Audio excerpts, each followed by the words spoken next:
Indonesia membeli jet tempur Dassault Rafale dari Prancis sebagai bagian dari upaya modernisasi alat utama sistem senjata, alutsista. Kesepakatan ini diumumkan pada tahun 2022, mencakup 42 unit Rafale senilai sekitar 8,1 miliar dolar.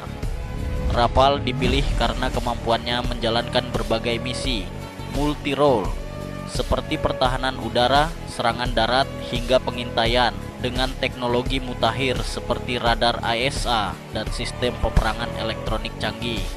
Selain pesawat, kerjasama ini juga meliputi pelatihan, dukungan logistik, dan potensi transfer teknologi untuk memperkuat industri pertahanan Indonesia. Pembelian Rafale menandai langkah strategis untuk memperkuat TNI AYU di tengah ketegangan regional dan menggantikan pesawat-pesawat tua seperti F-5 Tiger.